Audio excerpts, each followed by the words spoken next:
Now, one of the values that you see pushed in the church today is this weird phrase, universal human fraternity. You see it in the language of that letter, suppressing the Latin Mass in Charlotte. You see that or similar language in virtually everything out of Rome today, including under the new Pope. Universal human fraternity. That is not a Catholic thing.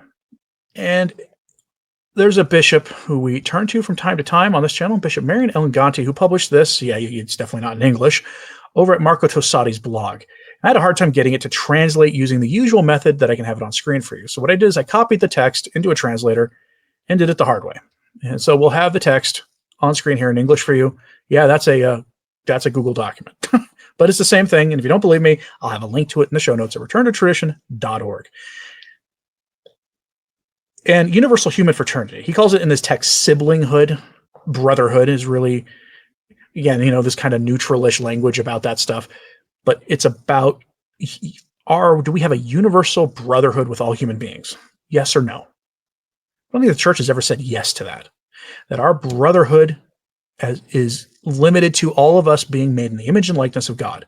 However, we are expected to, of course, recognize that and submit to the church he established. That is where our brotherhood comes from. It comes through the sacramental life of the church, through the salvific offering of Jesus Christ on the cross. That's where our dignity comes from. Never forget that. Everything points to the cross. So here's Bishop Marian Eleganti on this. We have to be careful about this because there's a lot of spicy stuff he says in this, but this is food for thought as more documents come from Rome. The question of siblinghood with non-believers. The notion of universal siblinghood, universal human fraternity, regardless of what people believe, as long as they are people of goodwill, has become established in the church, not only between Catholics and Protestants, but also between them and followers of other religions. I find this deeply concerning, if not outright wrong. I would prefer to speak of friendship when such relationships merit the term on a case-by-case basis, which is generally not the case. I'm going to pause right there. That is practically heresy by post-Vatican II standards. The way the church is operated, because of documents like Nostra Aetate and a few others, is that there is a universal friendship between the Catholic Church and other religions. Even if it's not reciprocated, even if you can find there's leaders of those religions and the typical adherents spitting nasty venom about us in their official writings about what they think Jesus is, who they think Jesus is, or what they believe he is doing right now. There's one, I will leave it unnamed, but many of you will say who it is in the comments, who in their official religious texts say that Jesus Christ is at this moment submerged in human solid waste boiling. I feel like I need to wash my mouth out with soap after saying that. And yet we are told we have friendship with him. Keep that in mind. I would rather speak of the neighbor whom the gospel commands us to love, even unto our enemies. But brothers and sisters, siblings, what kind of siblinghood exists, for example, between Christianity and the crescent moon religion, which in most countries where it dominates, persecutes, or oppresses the Catholic faith? Christians are demonstrably the most persecuted group in those countries. The situation in China under their dear leader, so-called Patriotic Association, is hardly better, as it represents a successful attempt to subjugate and sinicize, meaning reinterpret and reshape, the Catholic Church, which many still naively view as a gain. How regrettable. Do you truly believe in the goodwill of the party, the Crescent Moon religion, or the Orthodox Elder Brothers towards Christianity in general and Catholicism in particular?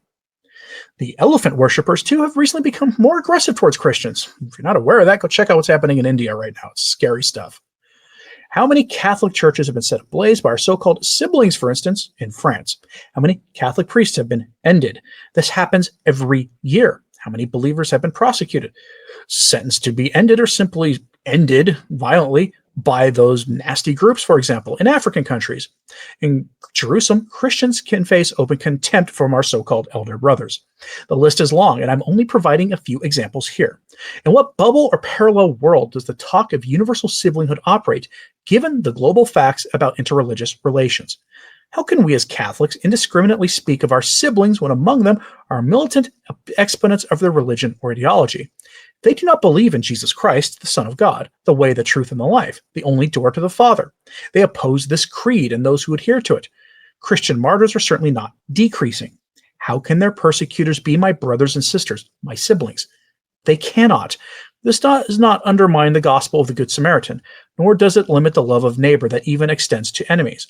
But I do not call the latter my siblings, at least not as long as they do not meet the criteria of faith, reject it, and oppose it, sometimes to the point of bloodshed, or tolerate it only at the cost of severe discrimination and oppression. John's gospel prologue explicitly states that Jesus Christ has given us the power to become children of God, and that this requires a birth from above, in spirit and truth. We are not children of God by nature, but through faith in Jesus Christ and the baptism he made a condition for salvation. The talk of universal siblinghood is detached from reality, if not sentimental. In our mouths, it is a kind of naive, well-intentioned captatio benevolente toward non-believers, but the facts contradict it. Every error on their side becomes socially acceptable through this rhetoric. In the mouths of others, this talk is rarely, if ever, found in interreligious context, at least in my observation. I say this despite having relatives who are, for some reason, the followers of the crescent moon religion and its false prophet, and friends since my youth. It is different among the baptized, which I need not elaborate on, but even in this relationship there is no true unity except in the truth, and that truth is Roman Catholic. This must be stated clearly. This does not stem from my pride, imagination, psyche, or alleged extremism, but from the fact of the Roman Catholic Church, which we profess in the Creed.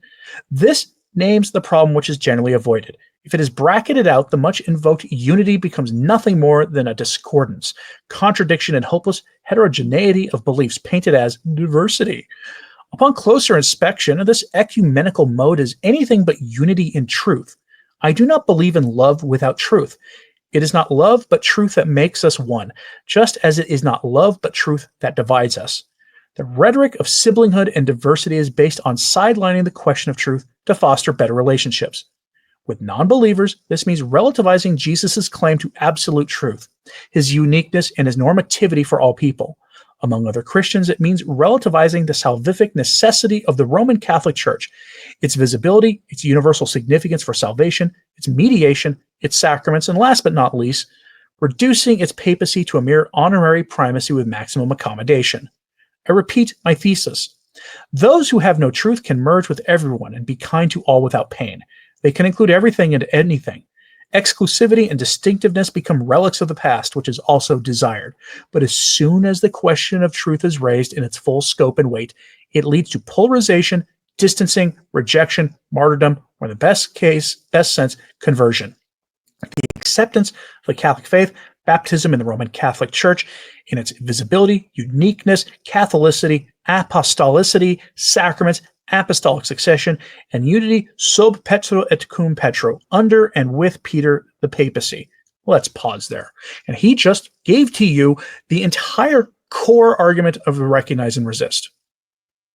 You might think it's about liturgy. Liturgy is a gigantic part of it. Believe me, let's not downplay that. But this has to do with the orientation of the church towards the world for the last 60 years, and that's not changing under Leo XIV, as you can tell from his ecumenical statements he's made already. This orientation of the church towards this very question, human fraternity, which is made more explicit under Francis, but it's the question of questions.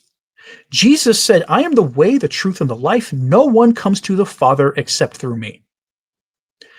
And yet for the last 60 years, we have been told essentially that Jesus is the privileged path, as said by Bishop Robert Barron to Ben Shapiro's face when asked explicitly whether or not he needed to convert to be saved. And Bishop Barron was, not to hammer him on this, because he's been hammered enough on this, he was merely repeating what the paradigm of after Vatican II was teaching on that subject. That's what he was doing. We have to recognize the truth. The truth is a man named Jesus Christ, true God and true man. And no one comes to the Father except through him. Think about the implications of that. Take all the time you need. The divisive sword of truth which Jesus Christ claims and identifies with himself cuts through families, as he said. We do not attribute lovelessness to Jesus. We agree with him that he is the truth, and that this truth is rejected by many. Hence the talk of the sword. Unlike the false prophet of the crescent moon worshippers, Jesus does not know of violent means. He told Peter, the guarantor of the truth of the transmitted faith, to put the sword back in its sheath. No accommodation or agreement can be expected from other religions unless they convert to the revealed divine truth as shown in Jesus Christ. Even with separated Christians, there is no true unity unless they convert to the Roman Catholic Church, as converts have always done, and return to unity with Peter and his successor. This is an auxiliary bishop who is now retired. How long has it been since you've heard a bishop who wasn't SSPX or somebody like that say that? You almost never hear it. Christ founded his church on this rock. The keys signify, in the biblical sense, authority over the entire house, jurisdiction in Latin, not just an honorary chair or primacy of love, but the rock and binding guarantor of unity in the full truth of the transmitted faith. For separated Christians, this also involves recovering the sacraments they have lost, apostolic succession, and true unity in faith, which they do not find even among themselves. Come, Holy Spirit, consensus talks will not suffice. He can get in a lot of trouble for saying that, because that kind of truth is not popular anymore. It just isn't.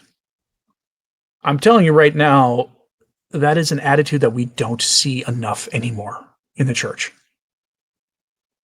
It's refreshing to see it from a bishop who had a normal bishop's post.